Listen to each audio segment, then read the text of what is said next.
Salut les programmeurs, j'espère que vous allez bien. Bienvenue dans ma première vidéo de la nouvelle année. Nous allons insérer des images, des vidéos, des gifs, des audios dont on pourra contrôler et écouter à partir d'une page HTML.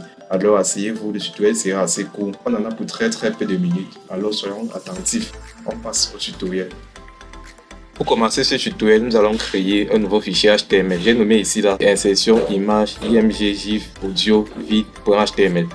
J'ai enregistré mon fichier là, insertion img gif audio vidéo.html. Et j'ai ensuite créé respectivement 3 sous-dossiers. Le dossier audio, le dossier vidéo et le dossier image. Dans chaque dossier là, je vais mettre les éléments correspondants. Dans le sous-dossier image, je vais mettre des images, je vais mettre des gifs, je vais mettre des JPEG ou même d'autres formats si vous voulez. Vous allez mettre des images là et des gifs que nous allons ensuite insérer.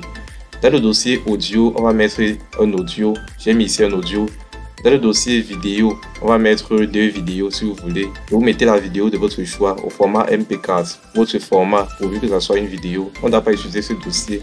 Donc, on va créer 3 dossiers, 3 sous-dossiers. C'est dans ce fichier que je vais éditer le code qui va permettre d'insérer des images, des gifs, des audios et des vidéos. Voilà, on va commencer. Pour l'insertion des images, on va utiliser une simple balise, nommée la balise IMG. La balise IMG aura pour attribut SRC. SRC va donner ici l'adresse de notre image que l'on veut insérer. Donc l'adresse dans notre répertoire, dans le répertoire de notre image. Le répertoire de notre image, on va venir dans image et on va ensuite prendre celui-ci. On va insérer html.jpg. Alors, comment est-ce qu'on va l'insérer? On va d'abord mettre image qui est le nom du sous-dossier. Ensuite, on met slash et on met le nom de ce que l'on veut insérer, le nom de l'image que l'on veut insérer. Le nom de l'image que l'on veut insérer, c'était html.jpg. html.jpg. Là, maintenant, on fait la balise IMG, c'est une balise orpheline parce qu'on n'a pas de balise fermante. Ici, on peut modifier le titre de notre page. On peut mettre par exemple insertion d'éléments. Insertion des éléments, c'est le titre de la page qu'on est en train d'éditer. Je vais mettre tout cela dans une balise P. Dans une balise P, ici, je peux mettre un test, je peux mettre un titre, par exemple H4. Ce titre, je vais mettre le renseignement. Je peux par exemple mettre ici, voici une image. Là, je peux rajouter un 2 points. Maintenant, oui, là c'est déjà bon. On enregistre, on actualise et là, on a une image qui s'affiche. Voici une image, voici c'est une que vous voulez mettre. Comme vous pouvez voir, l'image est assez grande, mais on peut le régler. Avec le CSS, on peut le régler. Ce n'est pas vraiment l'objectif pour l'instant. Ici, il s'agit juste pour nous d'insérer, de voir comment ça fonctionne avec le langage HTML. Voilà, maintenant on va mettre un titre ou bien je peux dire une légende à notre figure. Pour ça, on utilise la balise FIG, on utilise la balise FIG Caption. Je peux mettre une légende ici, je peux mettre par exemple une image JPG. Voilà, j'enregistre. Au niveau du navigateur, on actualise et là on a la légende. Maintenant, ce qu'il est possible de faire, on peut cliquer sur une image pour arriver sur une autre image. On va cliquer sur une image et arriver sur une autre image. Ça peut être par exemple dans le cas où vous avez une miniature et une grande image. Mais dans notre cas, on va prendre un exemple simple. Où on clique sur une image, on arrive sur une autre image. Ici à l'intérieur, je peux mettre le titre, bon, page 4. Mais c'est ici, cliquez et vous verrez. Ici, on va commencer avec la balise A. Balise A, c'est pour les liens. Ceux qui se rappellent encore des liens, dans la balise A, c'était pour les liens. Ici, on met le lien de notre, quelle est l'image que l'on va afficher à part en cliquant sur l'image. Ici, on va arriver sur l'image IMG1, par exemple. Alors, on va mettre ici là le lien du sous-dossier image et ensuite on va mettre le nom de l'image. Le nom de l'image avec l'extension. Donc, image, ici on va mettre le nom, c'était IMG1. Allons regarder IMG1.jpg. IMG1.jpg, voilà. Une fois que ceci est fait, on ajoute la balise IMG et par la suite, on peut ajouter ici un attribut title par exemple, pour donner une infobulle. L'infobulle peut être par exemple cliquer sur cette image. Et on s'arrête là. Par la suite, on ferme la balise A et on ferme la balise P. On enregistre, on actualise dans le navigateur. Et là, voilà, on a dans là cliqué, vous verrez, on clique sur l'image. En cliquant sur l'image, on arrive sur notre image. Et là, on peut se demander comment faire pour revenir où on était. Pour revenir où on était, on vient là, voilà, on entre. Donc en cliquant sur cette image, on arrive sur notre image. Donc c'est en fait comme si le navigateur ouvrait cette image ici. Voici le lien dans l'ordinateur, voici le lien de l'image, le répertoire de l'image dans l'ordinateur. Donc en cliquant là, c'est comme si l'ordinateur ouvrait l'image à partir du navigateur. On revient sur notre page HTML. Donc ici, ce qu'on met là, c'est l'adresse où l'on veut arriver. Dans la balise image, c'est l'image qui s'affiche dans le navigateur. C'est sur ça qu'on clique pour arriver sur l'autre image IMG1. Title permet de mettre une info bulle sur l'image où l'on va cliquer pour renseigner les utilisateurs. Bon, maintenant on va passer à quelque chose de plus impressionnant. On va insérer un GIF dans la page HTML. Voici un GIF. Ici là c'est assez simple. On a ici besoin de la balise IMG. La balise IMG va permettre aussi d'insérer le GIF. Je vais mettre le répertoire du GIF, le nom du GIF. Alors, dans le sous-dossier image, le GIF qu'on va utiliser c'est table.gif. Ici, je vais mettre ça, table.gif. Et mettre title ici, c'est au bon. Une info bulle qu'on va mettre aussi. Attention, voilà, on ferme les côtes. Le nom du sous-dossier image table.gif. Voilà, on enregistre, on actualise dans le navigateur. Voilà, on a notre GIF donc qui est inséré. Voici un GIF, une modélisation 3D d'une table. On a donc une belle animation, une animation 3D. Donc c'est un GIF qu'on vient d'insérer dans notre page HTML. Maintenant, on va faire un peu plus cool. On va insérer un audio. Voilà, ce qu'on va faire, on va mettre voici par exemple un audio. Voici un audio. Maintenant, pour l'audio, on va utiliser la balise audio. La balise audio, c'est une balise paire, donc une balise ouvrante et fermante. On va donc mettre ici là le répertoire où se trouve l'audio que l'on veut insérer. Outre le répertoire se trouve là dans le sous-dossier audio. Lui, on prend ce nom. Je vais copier le nom. Donc, on va copier dans tout ça. Tout ça, c'est l'extension, le nom plus l'extension de l'audio que l'on veut insérer. Dans le code, nous allons mettre ici, on va d'abord mettre le nom du sous-dossier, on va mettre audio, on va mettre là audio et ici on va mettre le nom de notre fichier audio. Le nom du fichier audio, ici c'est hymne de la Ligue des Champions.wav.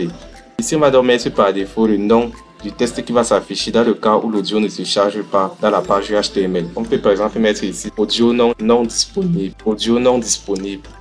C'est le test par défaut qui va se mettre dans le cas où l'audio ne se charge pas complètement dans la page HTML. Dans la balise audio, on a l'attribut SRC qui permet ici de spécifier l'adresse ou bien le répertoire du fichier audio que l'on veut insérer. Et on a ensuite l'attribut contrôle. L'attribut contrôle, on nous permet ici là de contrôler. Ça peut être pour ajuster la vitesse, ça peut être pour augmenter le volume de la lecture de l'audio que l'on va faire dans le fichier. On enregistre donc. On actualise dans le navigateur, on actualise en bas, si on descend, on va voir, voilà, pour l'écouter, on vient donc là, on l'écoute. Voilà, belle musique, on peut ajouter, diminuer le volume. Ajuster le volume. On peut aussi ajuster la vitesse de lecture, voilà. Voilà. On peut aussi arrêter et on arrête. Maintenant, dans le même style, on va insérer une vidéo. Pour insérer la vidéo, c'est aussi simple que pour insérer l'audio. Je peux mettre ici, par exemple, voici une vidéo. Bon, c'est tout un peu la même chose. Maintenant, on va utiliser la balise vidéo. Donc, balise ouvrante et balise fermante. Vidéo. Je vais donc aller prendre la vidéo que je vais insérer. C'est dans le sous-dossier vidéo. Voilà, je vais mettre cette vidéo ici, vid2.mp4. Et on peut insérer les vidéos sur plusieurs formats, tout comme les audios. Il suffit ici d'utiliser la balise source à l'intérieur des balises vidéo et audio. Pour insérer la vidéo, ce que je vais mettre, je vais venir ici, la mettre vidéo avec S bien sûr. Je vais mettre maintenant le nom de ma vidéo. Le nom de ma vidéo, c'est vid2.mp4. Je vais copier le nom et je vais venir ici modifier vid2.mp4. Voilà, on a aussi l'attribut controls qui joue quasiment le même rôle que dans la balise audio. Ici, je vais mettre vidéo non disponible dans le cas où la vidéo ne se charge pas dans la page HTML. Voilà, donc j'enregistre CTRL S. Dans le navigateur, on actualise toujours large, mais on peut régler à partir du CSS. Lorsqu'on va voir le CSS, on va insérer les audios, les images, les vidéos et régler la largeur pour que ça ne soit pas aussi large. Donc on peut lancer la vidéo là. Je voudrais vous souhaiter une chaleureuse bienvenue à tous. Tout le monde ici va participer à 6 jeux différents durant les 6 jours à venir. Celui ou celle qui sortira vainqueur des 6 jeux remportera une énorme somme d'argent. Voilà, on peut avancer. Tu restes là. Tu te caches derrière quelqu'un, tu ne feras pas avoir.